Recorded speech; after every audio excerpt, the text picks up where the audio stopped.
Welcome, everyone. Thank you so much for being here. Thank you for joining us for the 16th Annual Massachusetts Independent Comics Expo. I'm Allison Zepka-Veering, a staff member at MICE, and welcome to our panel on horror comics and mental health. A few acknowledgments before we start. Thank you to our host, Boston University and BU's Visual Narrative Program. Thank you as well to Lee Q Family Foundation for supporting free admission to MICE. MICE is a member festival of the Boston Comic Arts Foundation, and you can discover more amazing comic events at bostoncomicarts.org. Today's monitor is Dr. A. David Lewis, a Massachusetts-based scholar, writer, and editor specializing in comic studies. He serves as Associate Professor of English and Health Humanities at MCPHS University, where his work is focused on graphic medicine, which advocates for using comics to explore issues of health, illness, and caregiving. His new book, Body, Soul, and Comics, is coming out this May from University Press of Mississippi and can be ordered at the publisher's site through Amazon or via any major bookseller. And the floor is yours, David. Thank you, Allison. Let's hear for Allison. Thank you.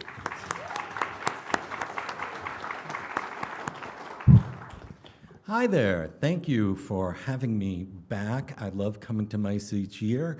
I'm going to take just 60 seconds of personal privilege, and then this will be all about our panelists here today. 60 seconds to say something serious, and then to say something not so serious. The serious part, this is amazing. Just take a second that we have a comics expo like this, that we get to come together like this, that we all these different identities and personalities and backgrounds and conditions get to be here together. This is rare and unique and special, especially now. So I just want to take a moment to sort of honor that we get to be here all together. Sure.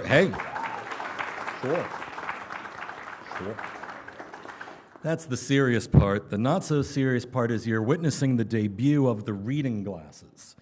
Because there was no way I was going to be able to look at my phone and figure this out otherwise. So welcome the reading glasses.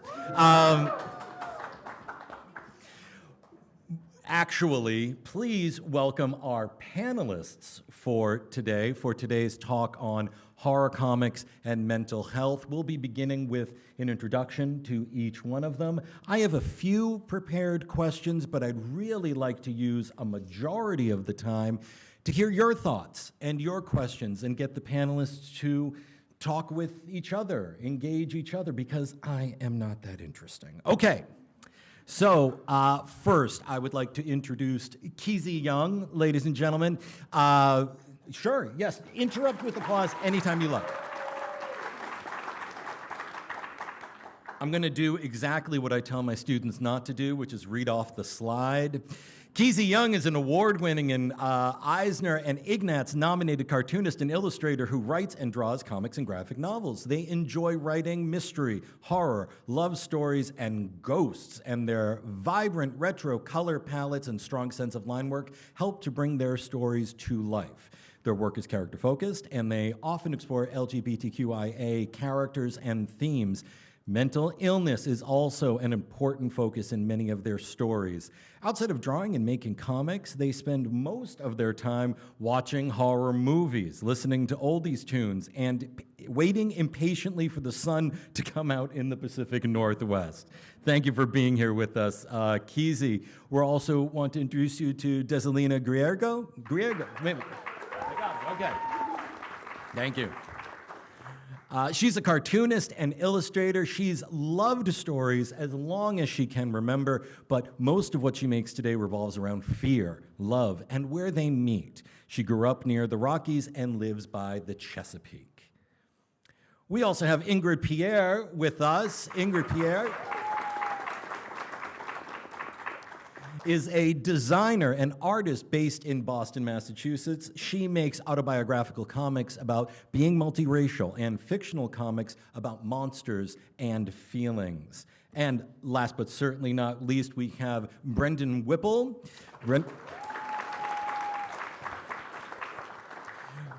Brendan is a writer and illustrator with a BFA from Massachusetts College of Art and Design. Brendan works full-time as a graphic designer and illustrator for a consulting firm that partners exclusively with nonprofits to assist with their marketing and fundraising needs. Prior to that, he worked at Boston Children's Hospital, where he designed educational materials, including home guides for families, as well as illustrated works, including a comic book on hepatitis B. In his free time, Brendan engages in other artistic endeavors, including painting and pumpkin carving. He currently resides in Salem, Massachusetts, with his wife and pit bull. What's the pit bull's name? Case. Okay, cool. Case the pit bull. I love it. Again, as I said, I'm going to begin with a few questions just to get things running, and then I welcome you to think about what you might like to respond to. If you've read the artist's works, if you're intrigued by them, please, we welcome your participation. As I got prepared for the panel today, I noticed that all of your works are marvelously varied and highly stylized. We'll be showing samples from them up on the screen all during today's panel. But I couldn't help but notice how prominent and potent specifically the lettering was in each of your stories. Of course, sometimes lettering is purposely designed to go unnoticed, but I don't know that's the case either with your creations or with the horror genre. Would any of you like to speak to the emphasis you might put on lettering alongside or integrated with the other visuals to convey mental states and heighten audience reactions? What's your feeling, thought, approach to lettering to convey mental health? I spent a lot of time for less this one, but more for Hello Sunshine. There we go, yeah. Because there are auditory hallucinations present in it, and it was really important to me to get that right and to make sure that I was depicting what it actually feels like to hear auditory hallucinations, because, people think that it happens in your head. It actually happens usually outside of your head. You're hearing it from somewhere else in the room. So I had to figure out how to do that. I had to figure out how to make it overwhelming without making it just a slog to read through. There's a lot of lettering in this comic, for example, and you can see on the second page especially, there are normal speech happening as well, on top of the auditory hallucinations. And there are times when you can't tell which is which, and neither can the character. So that was one way that I encountered that sort of problem myself.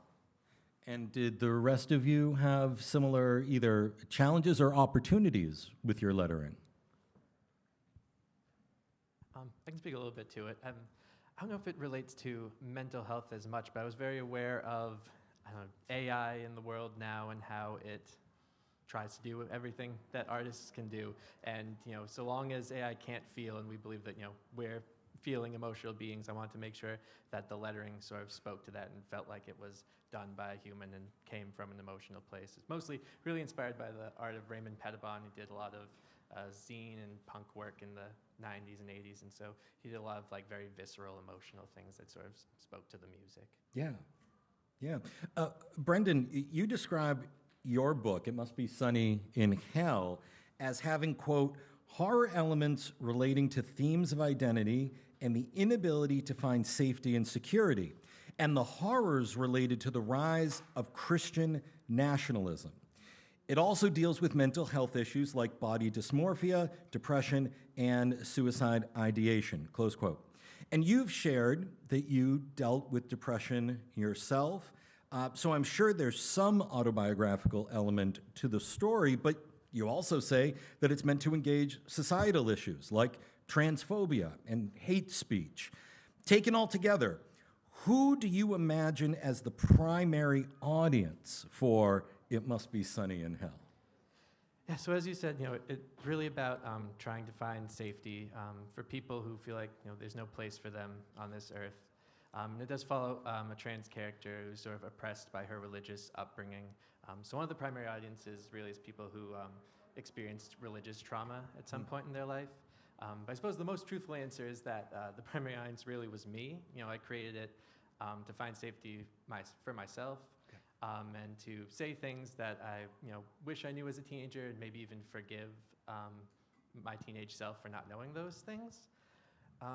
And so, it may speak maybe to teenagers and young adults, but hopefully, it's really for everyone who maybe feels like they don't belong, even just some of the times. And hopefully it says, it's okay, you're perfect, and you deserve love. All right, yeah, that's fantastic. And to whatever degree you are comfortable, I would ask you in the audience to raise your hand if you feel like you're a member of one of the groups that our panelist are writing to, are speaking to. Yeah, there's your audience right there. Fantastic, fantastic. Thank you all so much. There'll be a quiz at the end. I'm going to shift to both Des and Keezy. Des, Keezy notes in Sunflowers, there we go. Keezy notes in Sunflowers that 1 in 5 people with bipolar disorder die of suicide. She also has a mother figure in Hello Sunshine die by suicide as well. Could either of you offer your thoughts on, could you offer your thoughts on the backstory of Kenny's mother? That's a particular character who does appear to take her own life in your story. And where do you see her mental health playing a role in her death? I recall you mentioned this open space in our discussion before the panel. Would you mind either one of you elaborating on that? Do you know if you could go over to one of the ghost Oh, sure, panels? yeah. Is this, sorry, which one? It doesn't matter which one. Just because I'm trying to think if there's one that has the beginning. Yeah, that'll work. Fabulous. So this might sound like kind of like a trifling answer, but I did think about it, but for the purpose of writing Ghost Year, whenever I try to write like from the perspective of a character, even if the colors are phantasmagorical, even if there's like things happening with the artwork that are very stylish and kind of out of this world that I want to use to capture the emotions that a character feels, I want their experience as a human to feel real. Yeah. Like I want Kenny to feel like you would see that freshman walking down the street at any point in this city. And so when I'm writing from his perspective, a huge part of capturing the grief that he experiences is the lack of knowledge that he has as to why. Because a lot of what happens, I'm speaking broadly here, but grief leaves a lot of questions, and it leaves a lot of questions that you're not going to be able to get answers from. So in the case of his mother, as a writer, I don't want to go too into her perspective because I don't want it to cloud his. I want myself writing it and also the reader to be left with that kind of gaping hole of ambiguity and uncertainty. And ultimately, what Ghost Year as a story is about is what he does to fill it. So that's my answer. It's not like her specific backstory or anything like that, but I hope I've made clear, like, in order to really get inside his grief, I can't talk too much about her. No, that's entirely fair. I think when we were talking over email, it reminded me in a way of Fun Home, of Alison Bechdel's Fun Home, whether the graphic novel or the musical that's playing here in Boston currently, and how we don't exactly know the circumstances of the father's death, whether it was suicide or not, and that's not entirely the point. We don't want that to overshadow Allison. I felt like maybe there was something similar with the Kenny's character here. Would you say that's accurate? Definitely, yeah. I would agree. For Hello Sunshine, I had a similar kind of thing where it's about the grief of the children more than the experience of the mother. Desdemona is, I think, interesting for me as a character because I kind of based her off of myself a little bit. She is the person that I would have become if I had twins at 19 or whatever. Unmedicated mental illness being what it is. And so I feel very close to her, but it really isn't her story. It is more about the grief of the characters who are left behind and not knowing. And in Hello Sunshine, it's also about one of the characters essentially inheriting what she dealt with, and everybody having to deal with complicated emotions around that kind of thing. So, Ingrid, I want to address your fabulous work as well. Let's just find it so it's on the screen. There we go. I appreciate the background you shared in advance of this panel, particularly the influence of Emily Martin's The Woman in the Body, a cultural analysis of reproduction. And there was a particular chapter you called out, medical metaphors of women's bodies' birth. Would you say some more about how your work responds to the mechanical metaphors, checkpoints, failure, labor, efficacy, efficiency for pregnant women's bodies? And if you want, would you also tell us what a Victorian fetal extractor is? Oh, you don't want to know. So just a little backstory. Girl Steal Your Beauty is a short story collection all about the sort of horror of being a woman and the fear of childbirth.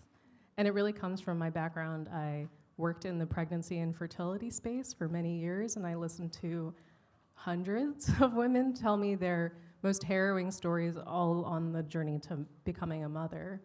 And it has never really left me. It is kind of in everything that I write. So when I was really putting together Girls Steal Your Beauty, which itself, I don't know if you've heard of that phrase, but it's something people tell women when they look really haggard when they're pregnant. They say, oh, it must be a girl, because she'll take your...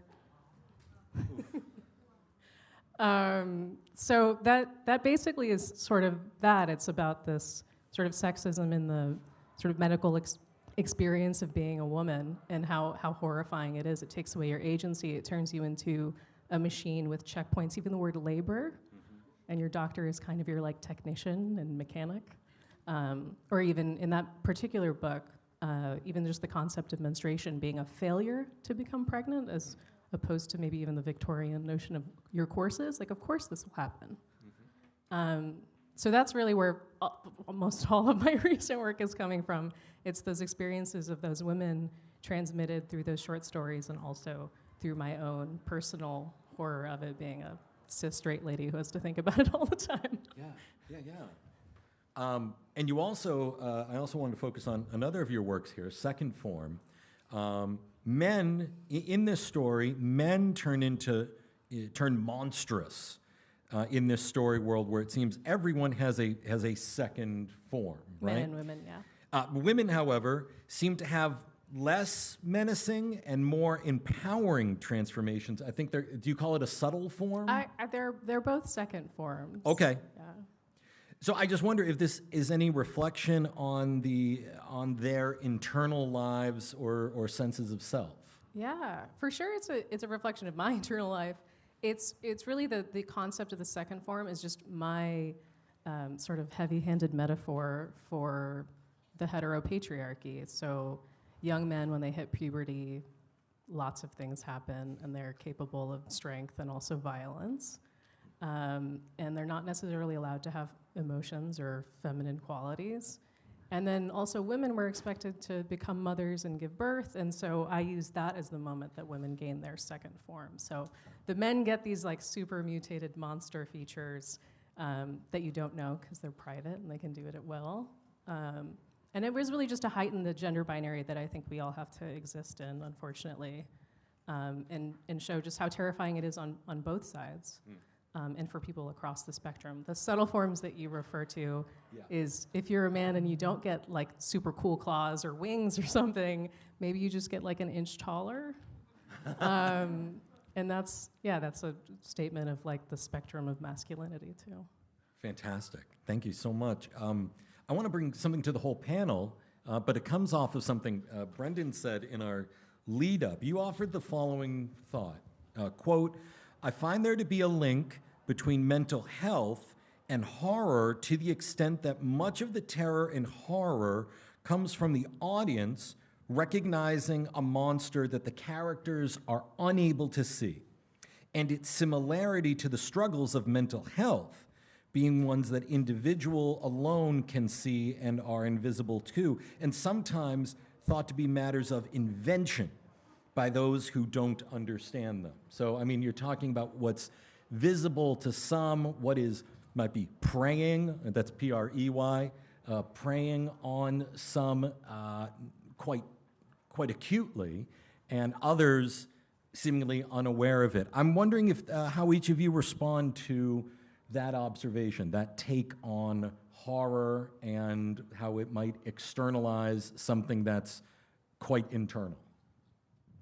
Yeah, I definitely agree with that. I think the fourth chapter of Hello Sunshine is all about that. It is about a kid who is decompensating, basically, and nobody else in his life sort of realizes that this is going on. He's living in basically hell.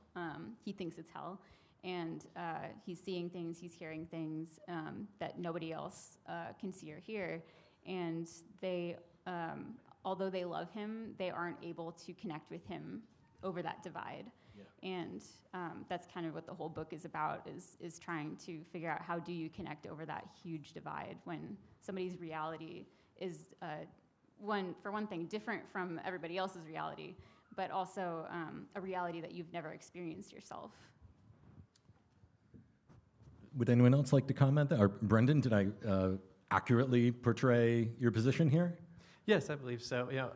The observation came a lot, I think, from horror movies, whether it's Halloween or even, more recent with Weapons. There's sort of, a main character who sort of knows that something's going wrong and maybe can even see the monster from now and then, and other people don't know and don't believe them. And sort of, I know the frustration that can be to, have a mental illness or have something that you try to explain to somebody and they don't believe you, or because they can't see it or they don't think it's real, or, they tell you do something about it that doesn't actually help.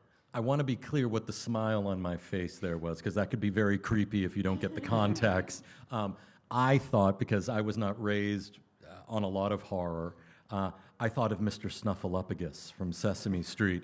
Yeah. For my generation, Mr. Snuffleupagus was only seen to Big Bird. No one else believed Mr. Snuffleupagus, the big mammoth guy, existed. And that put a big smile on my face because Sesame Workshop made a deliberate reversal on that. They wanted kids who report things to adults to know that they will be believed, to not just be blown off. This is invisible. This is unreal. What you're hearing, what you're experiencing, we're going to consider valid. So that's where the smile came from. I hope that wasn't out of line. But I've totally lost my thought. Okay. In a moment, I'm going to ask for questions from the crowd and thoughts and feedback. But I do want to ask again the whole group, without disparaging other artists necessarily, where have you observed horror being linked to mental health in either a poor or overly simplistic fashion? I'll admit, as much as I love them, the superhero genre has a poor track record of depicting mental illness in a fair light, but I'm curious what missteps you've noticed in the horror genre. You don't have to call out people by name, but have you encountered any stories or narratives or comics or characters that you just felt were using mental health and mental illness in an unfair fashion? I don't know that I have like a specific one that I want to call out, but something I notice a lot is that in horror, we often won't name the mental illness, which isn't necessarily always necessary, but I think you do need to have some kind of specific actual condition in mind. That's not just madness, right? That madness is not an actual real thing. You can have psychosis, you can have depression, you can have something in between these things, right? But there are actual symptoms that people experience that aren't just being crazy. Yeah. And I think kind of connected to that, it's not so much as like, I feel like I immediately kind of tune out whenever there's any kind of horror media that reveals some character having a mental illness as like the grand explanation for why blood started falling out of the ceiling, and it's like, all right, whatever. But the real problem with that is because I think it betrays a lack of empathy. I think all horror media at its best is a way to experience empathy. You know, it's a way for you to kind of, this is something that gets talked about a lot in therapy, and I think at its best, horror media, whether it be comics or movies or even just like a really disturbing album, can kind of allow you to approach what is horrible, what is really difficult to experience, emotions that on your daily life you would never go out of your way to feel, but in a way with like curiosity and even exhilaration. Like you can walk out of a movie that's really intensely fearful and feel amazing afterward because you're allowed to feel those emotions within that space. And so I think at best, like Keezy said, kind of naming and letting people know that it's a thing, but as a way to sort of create another connection with somebody who may be different from us, as opposed to a way to demonize that person because they're different. I don't know how much of what I said made sense. No, but that makes I sense. liked it. That makes a lot of sense. Ingrid, yeah. Sure. Maybe it's just because I'm a lover of horror and a lover of these things. I don't have a great example of tangible things that I just really dislike. The first thing that popped into my mind is just how much I loved Guillermo del Toro's Frankenstein, because I think what a lot of horror does is it causes you to empathize with the monstrousness inside of all of us. And I think when we think about mental health, or at least when I think about my mental health, I'm constantly criticizing that monstrous part of me that I want to correct, but horror gives us this opportunity to sort of like see it on screen and empathize with it. Ingrid, I've done a poor job of featuring your work, so I want to make sure I get it up there behind you. But yes, you made me think of I'm blanking on the exact name. There was a book collection by one of my colleagues, Samantha Langsdale. I think it's called Monstrous Women, which it was not an indictment of women at all, but it is actually taking back that monstrous idea and turning it into something much more self-powering, something much more seen. Before we open the floor to questions, I'm going to throw one more out there, and this is one that came out of, again, an interaction between Des and Keezy, but it's open to, of course, all of you. Both of you feature a walk at night in your collections or your stories. However, it's that, for Des, it's that of the character's father. What were you trying to communicate with the opening lines, quote, "My father takes a walk at night to a place I don't know where"?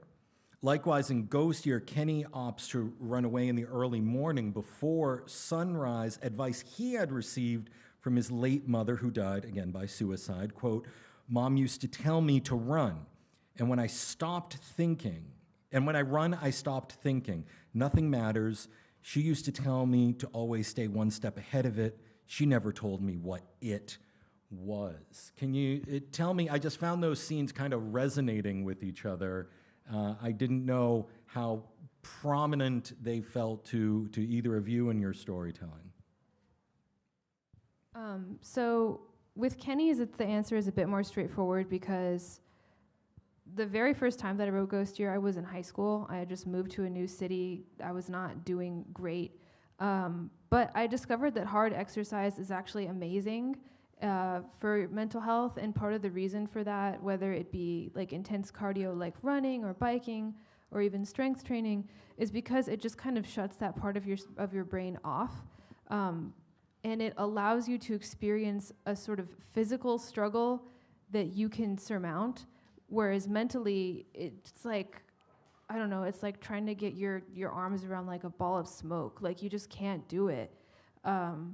So for Kenny, the act of running is also a way to escape anxiety. Like you can see in that panel, it's like you just can't deal with it, but you know you can run away mentally, but also run away physically and feel like you've kind of exercised some of that from you by the time that you're done. Whereas with Harriet and her dad, it's a bit more ambiguous. I was, at the time that I made this, I was just kind of thinking a lot about, I've been kind of obsessed with like the far north for years, like Alaska and Canada, and specifically the long nights in Alaska. And so in Home by Midnight, Harriet goes to visit her father after her parents' divorce, And she goes from Las Vegas to Anchorage. And I really wanted to explore those sort of like big, dark spaces of night, as also the spaces where it's like, you know, when your parents are together, it's like mom and dad, they fulfill a role. But then when your parents get divorced and you see a parent in isolation for the first time, especially if they're in isolation in a new place, there's like this whole other space where you're kind of seeing their whole life and their whole personhood in a way that you didn't before. And there are things they want you to know, and there are things they don't want you to know, and there are things they don't want you to know that you find out.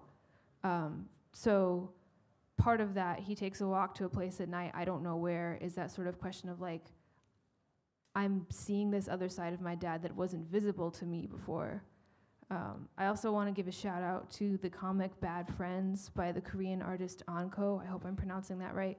But that is just a really amazing comic about a toxic friendship. But the use of black in that comic is just insane. If you ever want to figure out how to use inking and spot blacks to create emotions, that's like the first place I would look. What was the title again? Bad Friends. Bad Friends? Yeah. Okay, great. Yeah, did you have another thought, Keezy, or should we? Just going to say that I really liked the idea of, you know, going on a walk, but you don't know what you're sort of running from a little bit. I can't remember what the quote was, but it was a good quote. Because I feel this similarly, like, this is not explicitly before I was diagnosed, but I definitely went on a lot of very, very long all-night walks before I was diagnosed, when I was essentially psychotic and didn't realize it, and just knew that I was escaping from something.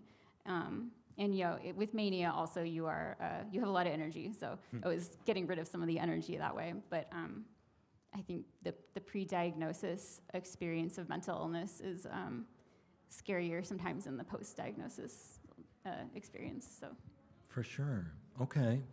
Let me emphasize that we're going to make this as friendly a space as possible, that we're all here for a common purpose and appreciation. Having said that, I'm also on hand if you get tongue-tied at all. I do not experience tongue-tied.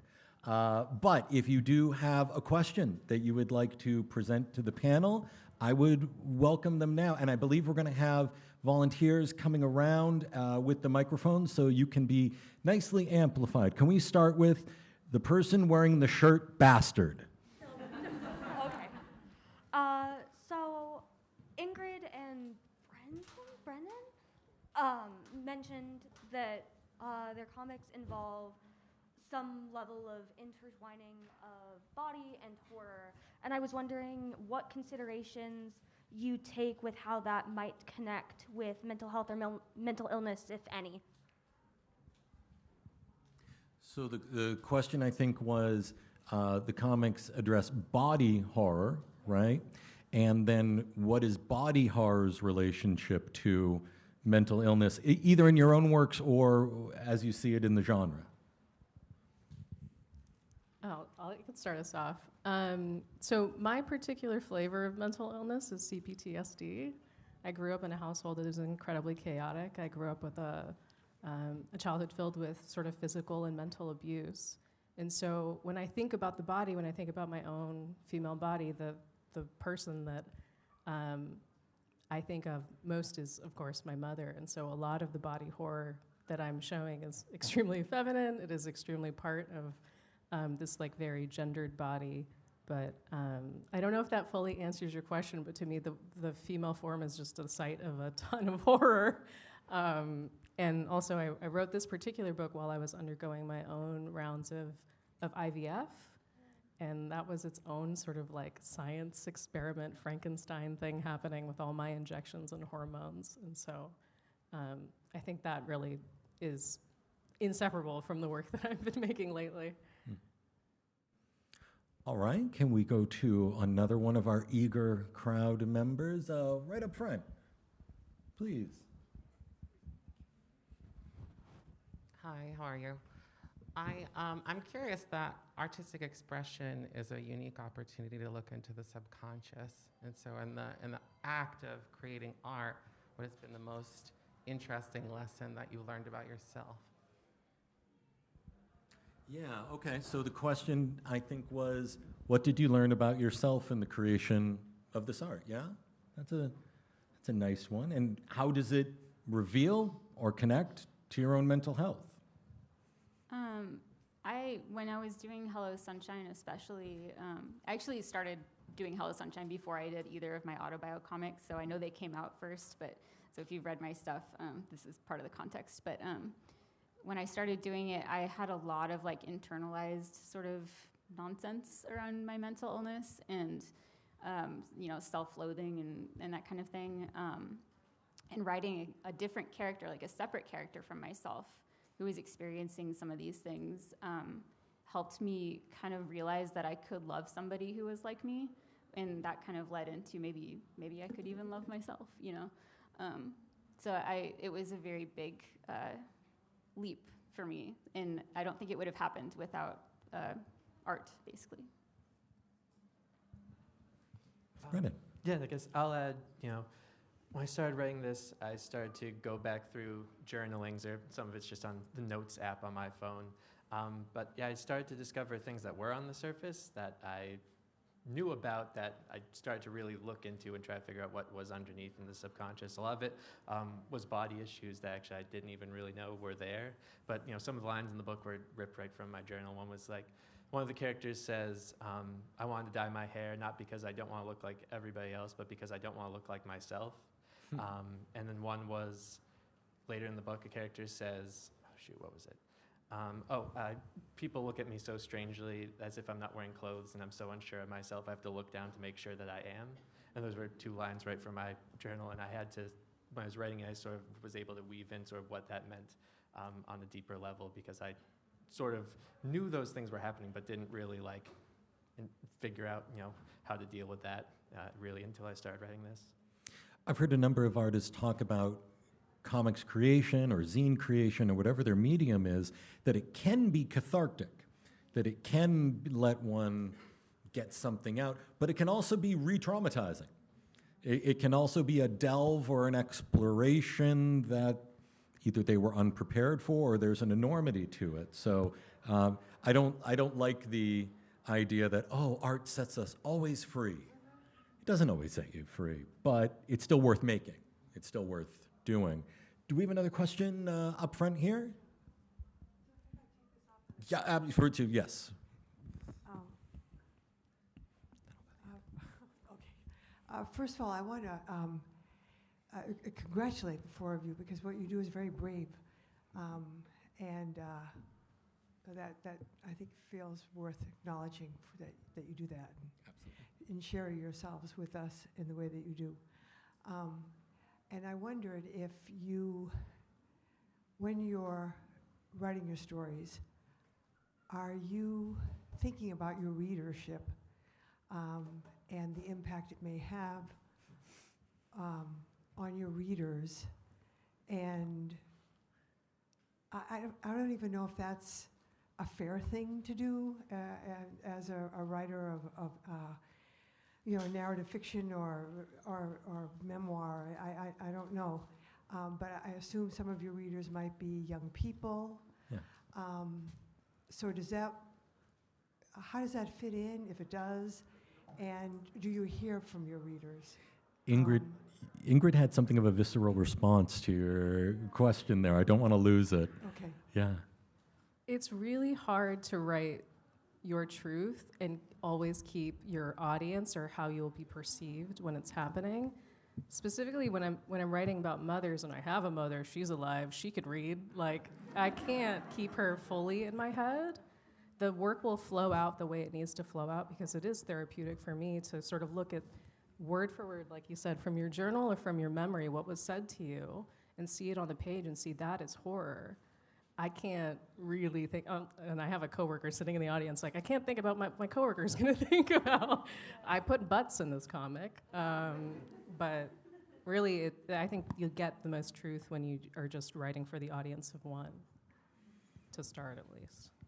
Kind of bouncing off of that, I think that it can be really easy to get kind of caught up in thinking about what people will think and anything like that, but what I try to focus on is that I think that your readers can pick on whether or not an emotion feels true, like whether or not they feel like you as a creator are being honest.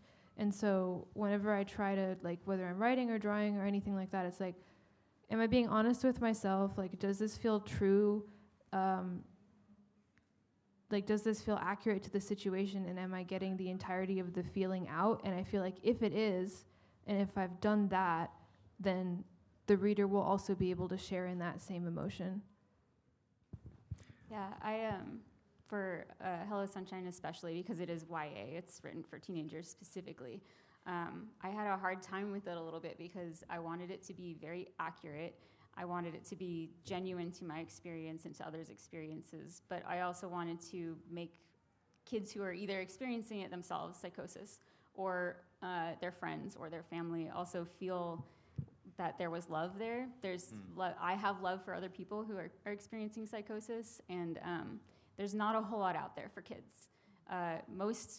There's not a whole lot out there in general, that isn't sort of terrible, but especially for kids, we kind of consider it to be adult, even though a lot of kids, including myself, started experiencing it when they were teenagers. And so I was very, very cognizant of that when I was writing it, that this may be the one and only time that a lot of these children encounter anything about psychosis. So there was a lot of weight there, but at the same time, you know, it is a scary illness, and so that's why I did it as a horror story. Thank you for your I want to say your name's Rita. No? Okay. I was going to say thank you, Rita.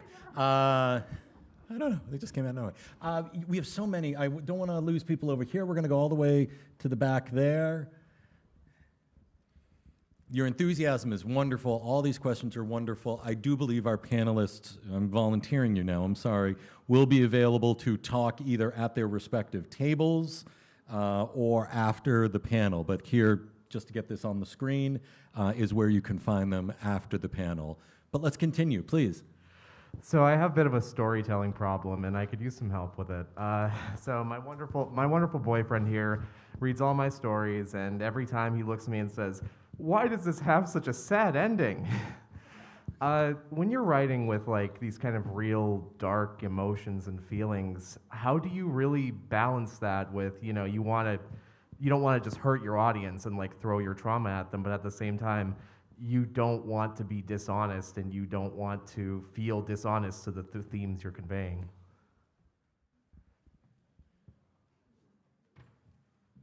It's not a bad question if they have to mull it over. This is okay, that there's not an immediate response. But so this is also related to the question of audience. How do you want to hold on to the audience despite dealing with deep or dark or troubling or revealing vulnerable material? Or the audience just has to hang in there, just has to hang on with both hands and grip whatever's coming their way. So I think for me, and this is not to say that every story has to be this way, but this is how I personally am able to tackle this, is that I can include just about any content whatsoever. I think there is no content that is child inappropriate. It's all about the way that you deliver it. But the one rule that I have is that it also has to include some amount of hope. So I'm never going to do something that just absolutely devastates the readers and leaves them hopeless. But outside of that, I think that, you know, teenagers can, because I write for teenagers, can handle anything and actually have to handle everything. So I'll be quick. I guess I know you wanted to say something. I think that not every story has to make us feel good. I believe pretty strongly about that like the idea that all art has to be redemptive or medicine is like actually kind of dangerous. However, I do think that it is possible to make a story that's just kind of like miserable, and a way to, like, I think if a story is well constructed, it can be a tragedy and it can be really sad, but it can still feel satisfying. Like if you think about the Titanic, like if the Titanic had just kind of like slunk into the ocean sadly and we knew there was never a chance for it, it wouldn't be a story that people are obsessed by like hundreds of years after it happened. Like a lot of tragedies do have that element of hope. It's this sense of like, oh, I hope it doesn't happen. I hope it doesn't happen. But then because it's told well, when it does happen, it still feels satisfying even though it's sad. Yeah, that's excellent. We don't, since this is being recorded, we can't play anything by Celine Dion without getting sued. So let's move on to the next question, if that's okay. Do we want to catch some people over on this side? I see a hand there by the pillar.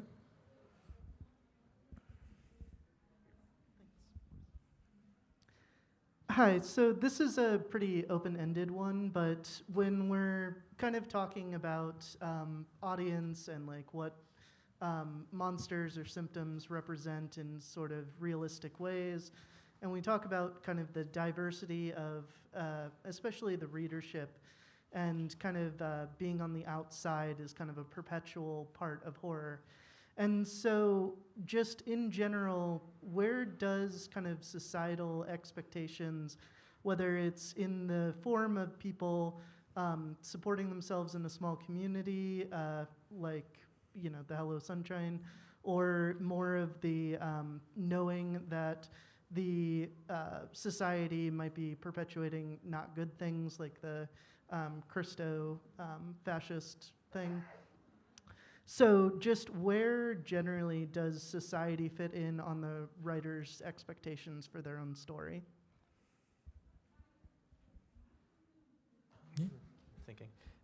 Thinking out loud. It plays a big role, at least, in It Must Be Sunny in Hell. I think that, you know, everything is sort of a little bit satirical and a little bit trying to subvert what societal expectations are, calling out what I see as troubles with society. So I know, you know, I think of my work as specifically, you know, not for everyone, and that sort of is taking into consideration societal expectations and going like, it's only going to speak to these few people who feel like they can stand outside of it. But that's specifically because I hope to speak to those people who sort of feel like they don't fit into normal mainstream society.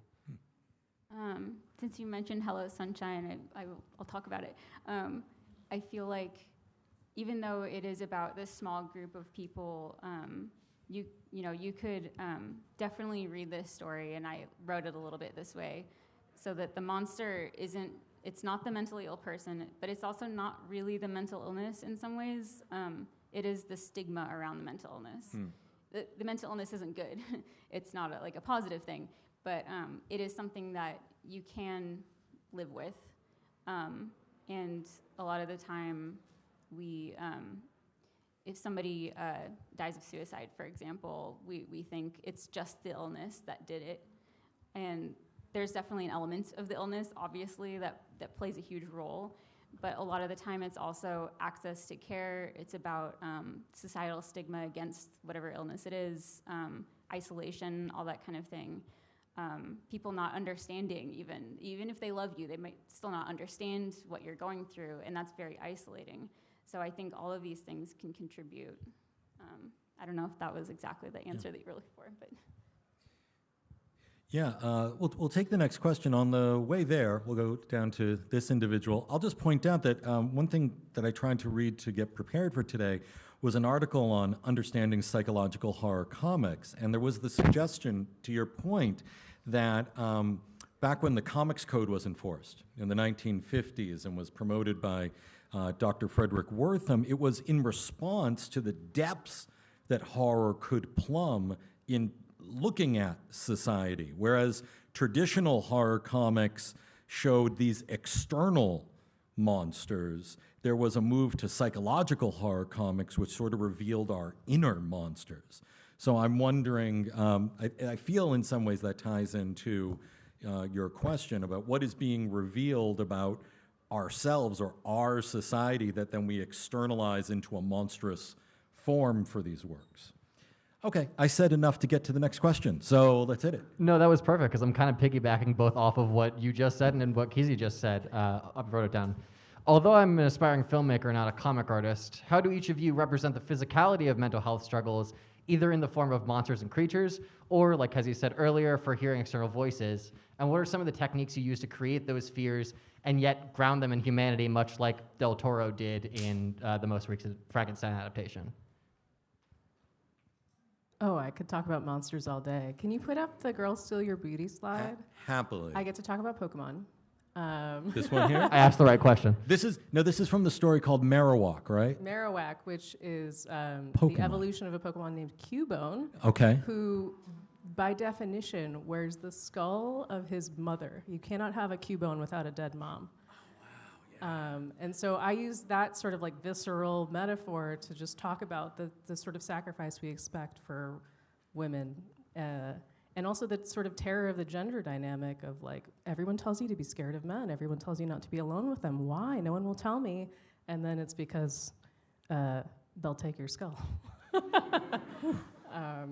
Yeah, there's so many little things like social, cultural things you can borrow from, but really just taking even like that small little Pokemon and turning it into something that feels true to me. Yeah, my monster, the big monster that's in Hello Sunshine, the funny part of the story is that I based it off of Spider-Man. There's not a picture of it there, but it's the guy that's like on the spine of the book. So every time you see him, it's like a Spider-Man action figure that I posed to look like him. But the more interesting, I guess, part is that I think in designing a monster, a lot of times you want to make it a little bit whimsical. Like, for this monster, I chose daisies for eyes because it's something that the character's mother loved. And daisies are nice. They're pretty. They're nice. They live in the sunshine and that kind of thing. But I designed this monster to look kind of like a sleep paralysis demon or something. It sits on the ceiling and watches you with these daisy eyes, and it's kind of horrifying. I think if you try to make a monster just too scary, it often falls flat. So some of the scariest ones are ones like Marowak, where there's this element, like it's kind of cute, but there's this like horrifying element to it. Pokemon's dark, y'all. Okay, I think we have time for, 2 more questions. Can we have the Ramones? Thank you. Hi. So my question, I guess, is less focused on the mental health aspect and more, I guess, on the horror aspect. But so I'm a film major who's hoping to make kind of the leap into comics. So I was curious if you had any, I mean, all of you at some point throughout this have mentioned like horror movies to some degree. I was curious if there were any films that specifically inspired you, and if so, how you kind of translate inspiration from such a sort of genre, and especially like trope-heavy type genre, how you translate that inspiration from screen into your work on the page. Racing to answer this one. There's a Casey Affleck stars in this movie called A Ghost Story. It's the bedsheet ghost movie. I don't know if anyone has seen it, but I had rarely seen a kind of horror ghost supernatural movie that was just like one room, internal, just really thinking about this very sweet horror story, and that was very inspiring for me when I wrote my first graphic novel, Do Not Resuscitate, which is really just a meditation on losing someone through a zombie story. But yeah, there's so many examples of that, and just it's still the same structure. You want a beginning, middle, end that has beginning, middles, and ends, and I think that works in any format, not just horror. Any other standout movies or other works that tie into? Ben, you looked like you had something. I'll say this is kind of a humorous answer, but I think it can sometimes be fun to even draw inspiration from not horror movies to bring them into horror. So, inspiration from it was, my graphic novel was a lot of like 80s and 90s like teen high school comedies, even like Clueless. A lot of it was about those like really extreme bullying situations where you had very stereotypical. Clueless like, was a John horror saying. movie. Yeah, mine is also similar to that. I pulled a lot of inspiration from that kind of thing for Hello Sunshine.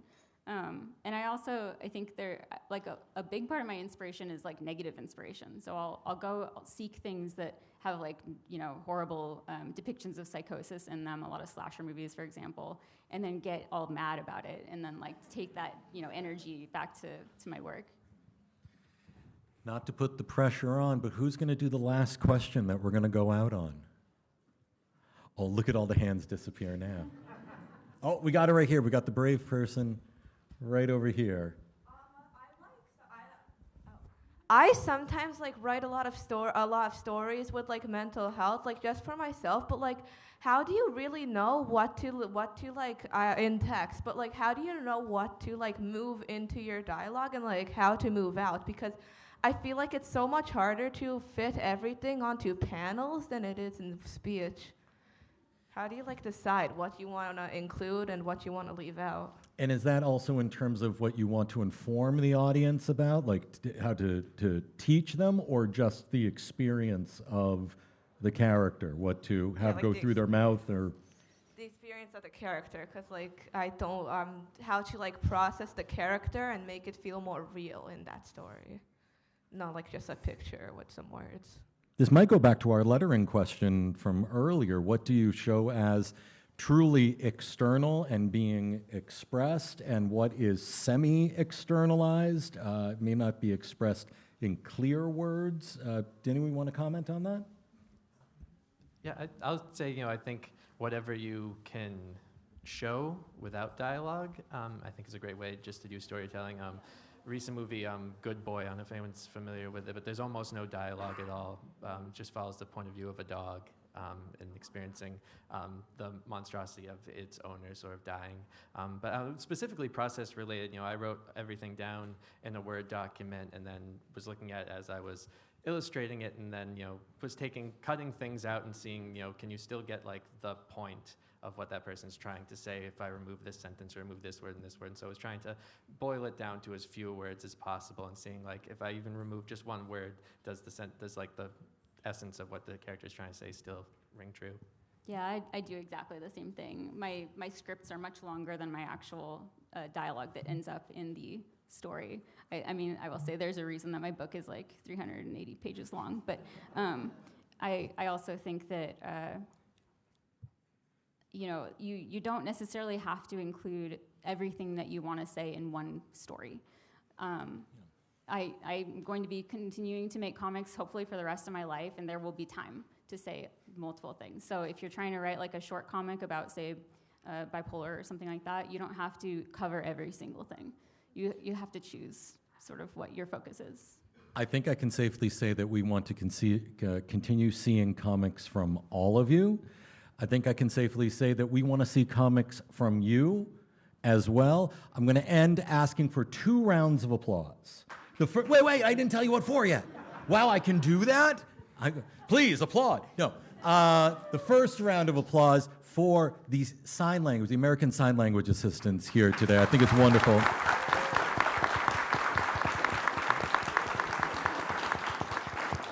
Now, please, if you would applaud our panelists for today.